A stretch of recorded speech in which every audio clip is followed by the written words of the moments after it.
வணக்கம் உழவன் மகட நேயர்களே.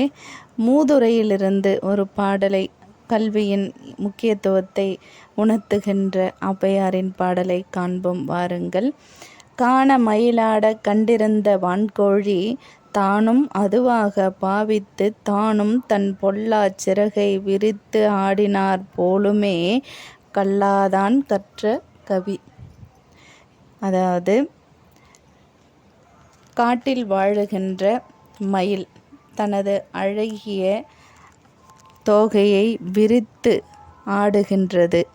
அதனுடைய அந்த அழகிய தோகையை பார்த்து தனக்கும் அழகான தோகை இருக்கின்றது என்று நினைத்து கொண்டு இந்த வான்கோழியும் தன்னுடைய அருவருப்பான சிறகை விரித்து ஆட முயன்றதாம். இந்த காட்சியை கண்ட ஔவையார் அவர்கள் மூதுரையில் இந்த பாடலை பாடியுள்ளார்கள். காண மயிலாட, காட்டில் மயில் ஆட, காட்டிலுள்ள மயில் ஆட கண்டிருந்த வான்கோழி, அதனை பார்த்த வான்கோழி தானும் அதுவாக பாவித்து தானும் மயில் என்று நினைத்து கொண்டு தானும் தன் பொல்லாச் சிறகை விரித்து தன்னுடைய அழகில்லாத அந்த பொல்லாத சிறகினை விரித்து ஆடுகின்றது.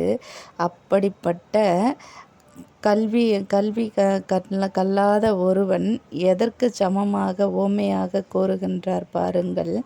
கற்க வேண்டியவைகளை முறைப்படி கல்லாதவன் கற்ற கவி.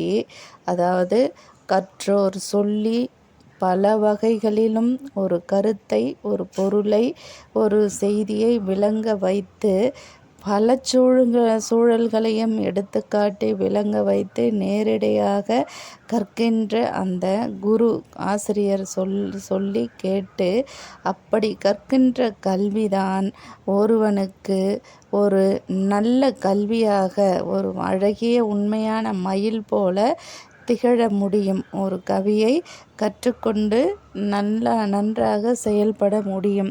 இல்லை என்றால் அவன் கற்ற கல்வி அழகில்லாத சிறகை விரித்து ஆடும் வான்கோழியை போன்றது என்று கல்வியின் மேன்மையை கல்லாதவன் கற்றவனைப் போல் நடித்தாலும் கற்றவன் ஆகவே மாட்டான்.